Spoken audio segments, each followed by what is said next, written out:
नमस्कार विद्यार्थी मित्रांनो, व्हीएची म्हणजे विश्वजित सर गुरुकुल मध्ये आपलं स्वागत. मित्रांनो, खूप दिवसानंतर लहान वर्गासाठी मी व्हिडिओ घेऊन आलो आहे. पण आता मात्र आठवड्यातून 2 दिवस मी तुमच्यासाठी देणार आहे. ते 2 दिवस कुठले? सोमवार आणि गुरुवार. रोज संध्याकाळी 7 वाजता तुम्हाला स्कॉलरशिप, मंथन, नवोदय तसेच इतर ज्या काही स्पर्धा आहेत, NMMS असेल, त्याच्यानंतर तुम्हाला डॉक्टर होमी बाबा असेल, या सगळ्या एक्झामसाठी तुम्हाला मी सोमवार ते गुरुवार भेट देणार आहे, संध्याकाळी 7 वाजता. तर बघा, चला मित्रांनो, आजही तुमच्यासाठी मी स्कॉलरशिप, मंथन तिसरी आणि नवोदय यांना असलेला जो मराठी विषय आहे, त्या मराठी विषयामधला सर्वनाम हा घटक घेऊन आलेलो आहे. शब्दांच्या जातीमधील सर्वनाम हा दुसरा प्रकार, आणि त्याच सर्वनामाचे 7 प्रकार आज आपल्याला बघायचे आहेत. मित्रांनो, व्हिडिओ स्किप न करता शेवटपर्यंत बघा, कारण हाच व्हिडिओ तुम्हाला 3री ते 8वी पर्यंत मर्यादित नसून 10वीच्या बोर्डाच्या एक्झाम मध्ये सुद्धा तुम्ही व्याकरणामध्ये सर्वनामाचा वापर करू शकता आणि पोलीस भरतीत सुद्धा त्याचा वापर करू शकता. याच्या शेवटी तुम्हाला काही प्रश्न पण मी दिलेले आहेत, बघा. तर मित्रांनो, चला व्हिडिओ स्किप न करता शेवटपर्यंत बघायचंय. सोपी स्पष्टीकरण, सोप्या उदाहरणासह आपला व्हिडिओ आहे. आणि जर आपल्या चॅनलला सबस्क्राईब केलं नसेल मित्रांनो, तर सबस्क्राईब करा. लाईक केलं नसेल तर लाईक करा आणि शेअर केलं नसेल तर शेअर करायला विसरू नका. तर चला सुरुवात करूया. सर्वनाम म्हणजे काय? मित्रांनो, याच्या अगोदरच्या व्हिडिओमध्ये मी इंग्रजीमध्ये नावून घेतले होते, याच्यामध्ये पूर्ण मराठी समजून सांगितलं होतं. आज आपण सर्वनाम घेतोय मराठी मधलं. याचा इंग्रजीचा व्हिडिओ तुम्हाला आठवड्यातून 2 दिवसापैकी कुठला तरी दिसेलच. त्यासाठी आपला जो काही व्हॉट्सअप चॅनल आहे त्याच्यावर जॉईन व्हा, म्हणजे तुम्हाला तसे अपडेट मिळत जाईल. चला मित्रांनो, सर्वनाम. पूर्वी आपण नाम बघितलं होतं. नाम म्हणजे काय? एखाद्या वस्तूला, व्यक्तीला, ठिकाणाला दिलेलं नाम. पण त्याच नामाऐवजी वापरला जाणारा जो काही शब्द असेल तर त्याला आपण काय म्हणतो? सर्वनाम. लक्षात आलं? सर्वनाम म्हणजे काय? नामाऐवजी वापरला जाणारा शब्द म्हणजे सर्वनाम होय. नामाची पुनरावृत्ती टाळण्यासाठी एकाच वाक्यात जर एकच नाव 4 वेळा घेण्याऐवजी किंवा 2 वेळा घेण्याऐवजी तिथे आपण त्या नामाऐवजी दुसऱ्यांदा काय करतो? सर्वनाम वापरतो. नामाऐवजी जो शब्द वापरला तो त्याला आपण सर्वनाम म्हणतो. बघा, इथं उदाहरण दिलंय. राम शाळेत गेला, राम अभ्यास करतो, राम पहिला आला. एकच व्यक्ती 3 कामं. इकडं राम शाळेत गेला, तो अभ्यास करतो, तो पहिला आला. तो म्हणजे कोण? राम. म्हणजेच काय? येथे तो हा शब्द राम ऐवजी आला आहे, म्हणून तो हे काय? सर्वनाम आहे. चला आपण आता सर्व सर्वनामांची ओळख करून घेऊ. सर्वनामाची गरज का? सर्वनामाची गरज का आहे? बघा, जर सर्वनाम नसतं तर वाक्य कसं झालं असतं? बघा, एकाच लाईन मध्ये समजा आपण 3 वाक्य जर लिहिली. सोनाली पुस्तक वाचते, सोनाली गृहपाठ करते, सोनाली शाळेत जाते. कसं वाटतं ते ऐकायला? त्याऐवजी जर योग्य वाक्य जर अशी लिहिली आपण, सोनाली पुस्तक वाचते, ती गृहपाठ करते, ती शाळेत जाते. याच्यावरून तुम्हाला लक्षात येतच असेल, एखादा निबंध जर लिहायचा असेल तर त्या निबंधामध्ये एकच नाव आपल्याला वारंवार लिहायला लागलं असतं आणि ते ऐकायला कसं ऐकायला वाटलं असतं. म्हणून ऐकण्यासाठी सुंदर असं वाटावं, चांगलं असं वाटावं, म्हणून व्याकरणाने सुद्धा वेगळी रचना केलेली आहे. ती रचनाच आज आपण इथं बघतोय. म्हणजे नामाऐवजी वापरला जाणारा शब्द. सोनाली, किती वेळा सोनाली सोनाली करणार? त्याच्याऐवजी सोनालीच्या ऐवजी काय केलं आपण? 3 शब्द वापरला. तिथे आहे की नाही? सोनाली ऐवजी काय वापरला? ती. आणि पहिल्या वाक्या उदाहरणामध्ये आपण काय केलं? राम ऐवजी काय वापरला? तो वापरला. चला सुरुवात करूया प्रकारासाठी. सर्वनामांचे प्रकार. प्रकार नंबर 1, पुरुषवाचक सर्वनाम. बोलणारा, ऐकणारा आणि ज्याच्याबद्दल बोलले जाते त्यासाठी वापरले जाणारे सर्वनाम. काय? बोलणारा, ऐकणारा आणि किंवा ज्याच्याबद्दल बोलले जाते त्यासाठी वापरलेलं सर्वनाम. पुरुषवाचक सर्वनाम 3 प्रकार त्याचे पडतात मित्रांनो. इंग्रजीमध्ये तेच आहेत. पर्सन. काय? Person. First person, second person, third person. बघा इथे आहे प्रथम पुरुष बोलणारी व्यक्ती, इंग्रजीमध्ये आय, बरोबर नाही. आय आपण काय करतो, प्रथमवाचक, ते प्रथम पर्सन, फर्स्ट पर्सन. तसंच इथं काय, मी, आम्ही, आपण. कुठला आहे, मी, आम्ही, आपण. इंग्रजीमध्ये आय आणि वी वापरलं जातं, फर्स्ट पर्सन. सेकंड पर्सन म्हणजे द्वितीय पुरुषी, त्याच्याशी आपण बोलतो. कोणाशी बोलतो, तू, तुम्ही, आपण. यू, इंग्रजीमध्ये काय म्हणतो, यू. आणि तृतीय पुरुषामध्ये कोण, ही, सी, इट आपण म्हटलं जातं, आहे की नाही. म्हणजे तो, ती, ते, हे, हा, ही, आहे की नाही, यांना काय म्हटलं जातं, तृतीय पुरुषी. बघा मित्रांनो, उदाहरणं पण तिथं खाली दिलेत. प्रथम पुरुषी उदाहरण बघा, मी शाळेत जातो, आम्ही खेळतो, आहे की नाही, मी, आम्ही आणि आपण साठी. द्वितीय पुरुषासाठी तू अभ्यास कर, तुम्ही या. तृतीय पुरुषासाठी तो डॉक्टर आहे, ती शिक्षिका आहे की नाही. म्हणजे प्रथम पुरुष म्हणजे काय, बोलणारा स्वतः असतो, काय होतो, प्रथम पुरुषी. द्वितीय पुरुष म्हणजे काय, ज्याच्याशी आपण बोलतो तो, आहे की नाही. आणि तृतीय पुरुष म्हणजे काय, ज्याच्याबद्दल बोलतो ते. लक्षात ठेवायचं, हे लिहून घ्यायचं. तुम्हाला स्कॉलरशिपला येतं, मंथनला येतं, नवोदयलाही असतं आणि पोलीस भरतीला 10वी बोर्डाला पण येतं. चला पुढचा प्रकार बघूया. नंबर 2, दर्शक सर्वनाम. काय दर्शक सर्वनाम म्हणजे, दाखवण्यासाठी वापरतात. दर्शक म्हणजे काय, दाखवणे.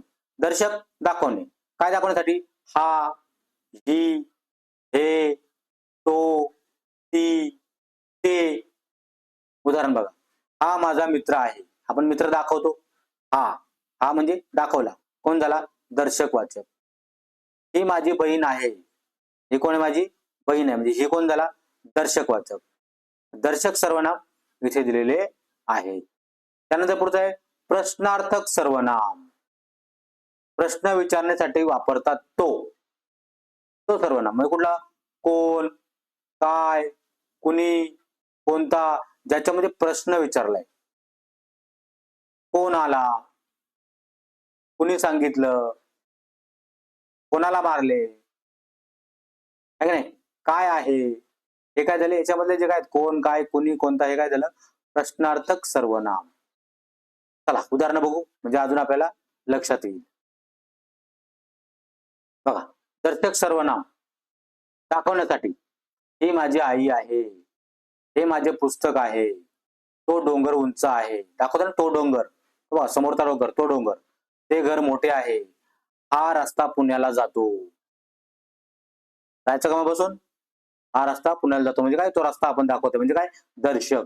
आणि प्रश्नार्थक बघा, तिथे प्रश्न विचारले जातात, काय झाले, काय, कुणी दार उघडले, कुणी, कोणता रंग तुला आवडतो, कोणता, कोण अभ्यास करतो, कोणाला बक्षीस मिळाले, काय खाणार, कुणी मदत केली, कोणती बस मुंबईला जाते, कोणते पुस्तक तुझे आहे आणि कोणाला बोलवायचे आहे. हे काय सगळं प्रश्नार्थक सर्वनाम. तुम्हाला असं वाक्य दिलं जाईल, विचारलं जाईल, सर्वनामाचा प्रकार सांगा. शेवटी प्रश्नचिन्ह आहे ना, प्रश्नार्थक, इकडे तिकडे विचारच करायचा नाही, बरोबर की नाही. आलं लक्षात, 3 प्रकार. चला आता आपण चौथा आणि 5वा प्रकार, संबंधित सर्वनाम. चौथा प्रकार, 2 वाक्यांचा संबंध जोडतो. 2 वाक्यांचा संबंध जोडतो. बघा कसं, कुठले कुठले शब्द आहेत, जो अभ्यास करतो तो यशस्वी होतो, आहे की नाही. जी, जे देशासाठी लढले ते अमर हुतात्मे झाले. ज्याने, त्याला, ज्याची, आहे नाही, हे 6च्या 6 शब्द काय करतात रे, संबंध दर्शवतात. 2 वाक्यांचा संबंध दर्शवतात. बघा, जो अभ्यास करतो तो यशस्वी होतो, झाला का नाही संबंध. लक्षात, संबंध सर्वनाम बघू. हे झाल्यानंतर आपण वाक्य बघणारच. सामान्य सर्वनाम, अनिश्चित ज्याला बोलतो आपण, ठराविक व्यक्ती किंवा वस्तू सांगत नाही. कोणी, कोणीतरी दार ठोठावत आहे.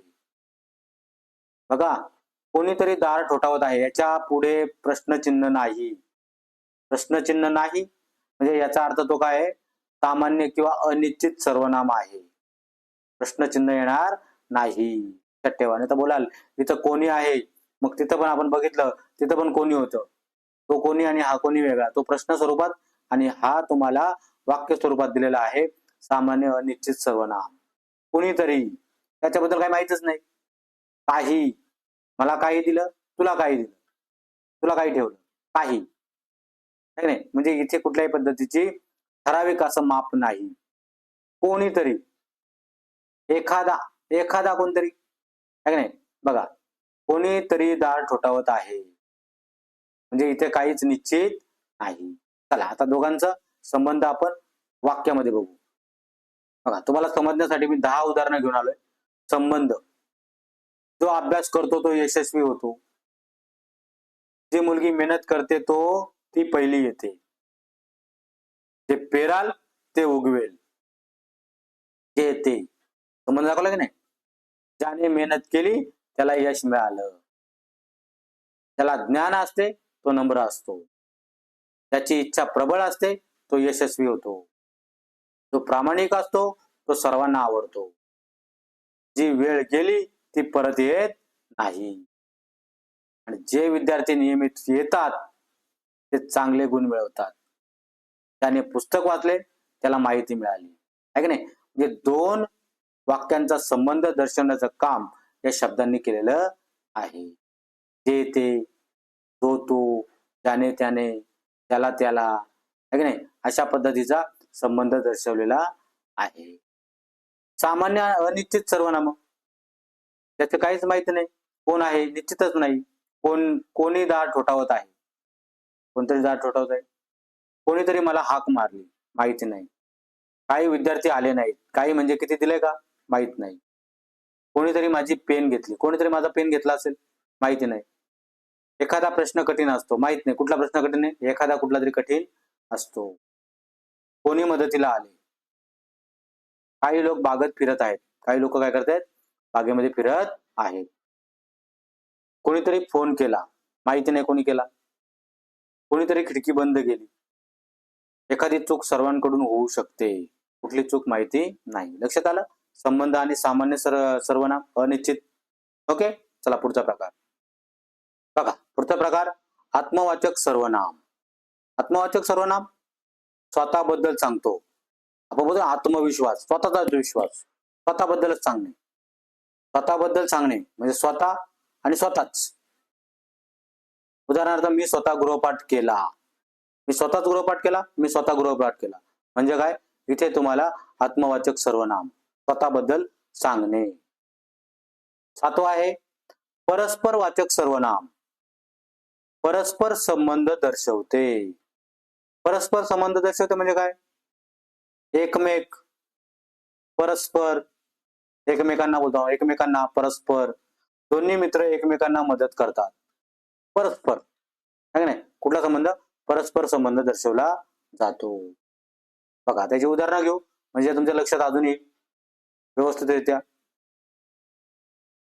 बघा उदाहरणं. बघा, आत्मवाचक सर्वनाम 10 उदाहरणं. मी स्वतः गृहपाठ केला, है नाही. मी स्वतः बाजारात गेली. तो स्वतःचा निर्णय घेतो. आम्ही स्वतः काम पूर्ण केले.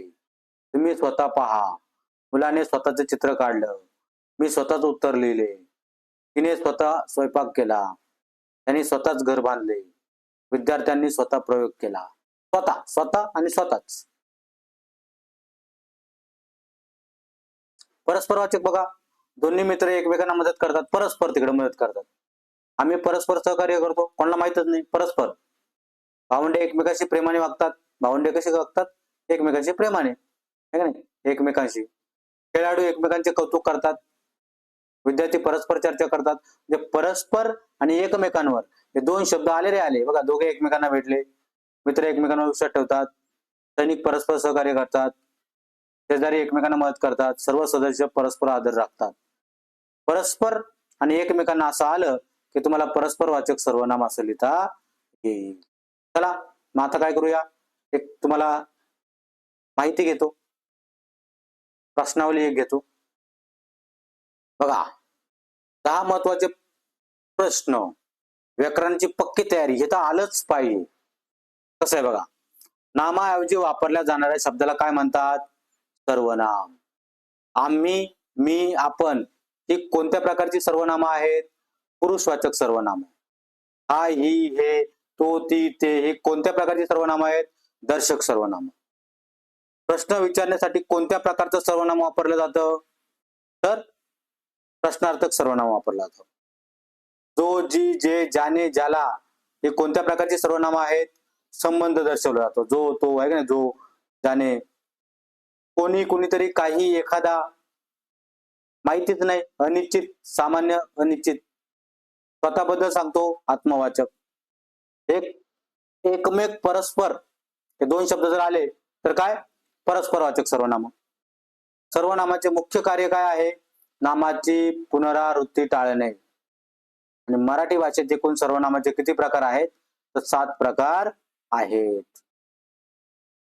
लक्षात आले प्रकार? 7च्या 7 प्रकार आपल्याला विचारले तर आपल्याला उत्तर सांगता आलं पाहिजे. तर धन्यवाद मित्रांनो, तुम्ही हा व्हिडिओ शेवटपर्यंत ऐकलात. आणि आपल्या चॅनलला जर समजा लाईक केलं नसेल तर लाईक करा, शेअर करा, सबस्क्राईब करा आणि बेल आयकॉन दाबा. तर चला मित्रांनो, पुन्हा भेटूया गुरुवारी एका नवीन व्हिडिओ सहित. Bye bye, Tata.